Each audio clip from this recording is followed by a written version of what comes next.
stories in Port Isabel about the lighthouse and SpaceX, concerns raised about vibrations from SpaceX, launches, blast, and the impact it could have on the historical site. Channel 5's Christian Von Pricing live at the lighthouse. And Christian, what's being done to make sure the lighthouse isn't damaged? Dina, from 75 feet up here, we can see just how much you can see out here with Port Isabel. You can see SpaceX down that way. That's 6 miles to the south. The city of Port Isabel is concerned about the integrity of the lighthouse, and with the launches and with the explosions that we sometimes see over at SpaceX, they're working with the state, the Texas Historical Commission, to install monitoring systems here to make sure the integrity of the lighthouse is whole. At the top of this tower, the history of us in the valley from the last century and a half. I'm afraid of heights, so I'm not sure that I can make it all the way up there. The Port Isabel Lighthouse, which guided the way and marked danger to a growing port and growing region. The history behind it is really what is touching. Now an object of pride in Port Isabel, bringing people from far to see it, like Liz Ortiz from Colorado.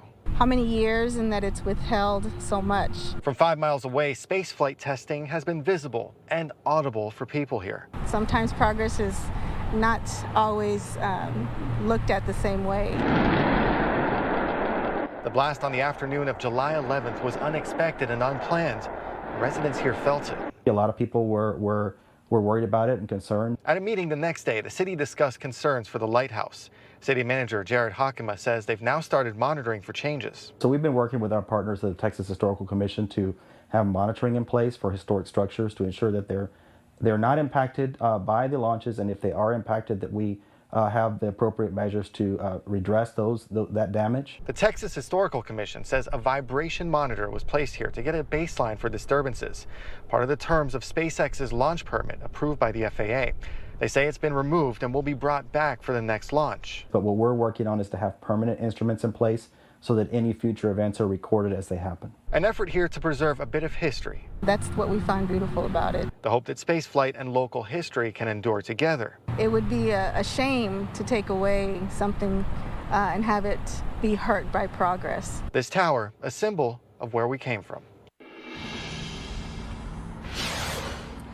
And there's no set date for that upcoming launch, but we do know that SpaceX is motivated to act on that and to get their launch out into the air as soon as possible. We also checked in on just how big that blast was. We checked in with the U.S. Geological Service. They told us that this kind of air blast that was felt here in Port Isabel, although it was felt by residents here, it was through the air, couldn't be felt through the ground, doesn't translate down into the ground. So they said there was no seismological reading of that. We do know that the Texas Historical Commission is going to bring back that monitoring system here for the next launch. We'll keep you posted.